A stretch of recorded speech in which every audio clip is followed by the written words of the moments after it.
he was kind of riding and shoveling nacho chips in his mouth, just like rah, actually, riding and shoveling nacho chips. And I was like, I didn't think anything of it. I just sort of like, sat down because somebody I was with was sitting at the table and they were talking, and I didn't want to like get in anybody's face, like somebody I admired like that. And and they had done a Richard Hell cover. That was the first time I'd heard him do that. They hadn't released anything like that, but he did "Time" from like that Richard Hell record that Alan Betrock put out, and he did a great version of "Time" by Richard Hell.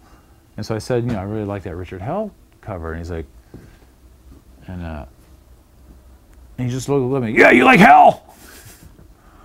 And I was like, yeah, and I was like, I was like, whoa, I didn't expect anybody, I didn't expect Mike Watt to, talk like that.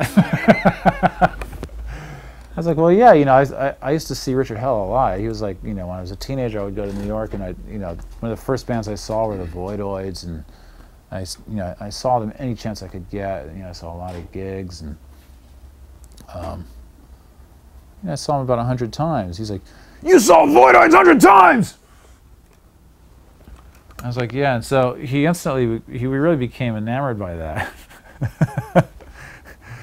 And I knew I had sort of struck a chord with this guy, and I sort of left him to his thing, and I was I didn't know what to think of him. And then I remember later that night somebody sang, we were sort of in a circle, and someone said like, hey, Mike, have you met Thurston? He's like, yeah, he saw Voidoids 100 times. Like he couldn't get over that. And then we came back and played L.A., and we played, one of the first gigs we did besides playing in the desert was at the Ante Club, and it was right before the desert gig. This big desert gig that Stuart Sweezy put on. And we played the Ante Club, and it was groovy. We sort of had fun, and Watt had come to see the show. And I remember him just standing like in the front while we were playing, like with his head down, just sort of like all ear listening mechanism on, just sort of like listening. And I felt really like, man, I wonder what this guy thinks of what we're doing, because it's like, it's not exactly, tight on the bottle kind of music. It was kind of spazzed out, kind of something else. And he seemed to really like it, but he kind of disappeared. And then we did another gig at at Club Lingerie with Red Cross, and that band that did Mean Mr. Mommy Man.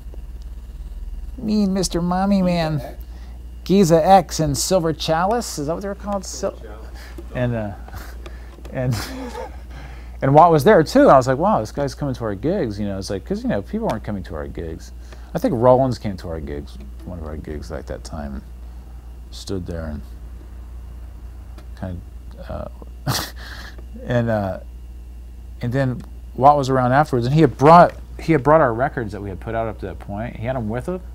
They were all kind of beat up and under his arm, and like he started slamming them down like in front of me, going, "Just sign this, dude, sign this!" And like I was like, whoa! And I was signing like Mike Watt's records of us, and that was totally tripping me out, because Watt was a really heavy dude for me. And then we went next door and went upstairs to this restaurant and to get something to eat, and we all ordered food, and he just ordered squid, because all I eat is squid. If I'm gonna go to a booze joint, they better have squid. So he ordered all this squid, and he was just like shoveling squid into his mouth and just eating. It was like, D-Boon likes squid, I was like, yeah, all right. So that's the first real conversation I had besides the Richard Hell one, was talking about squid. So I had these two things, Richard Hell and squid, that I could, because I like squid too, I was kind of into it. So we kind of met on these two planes, seafood and punk rock, and it was kind of nice.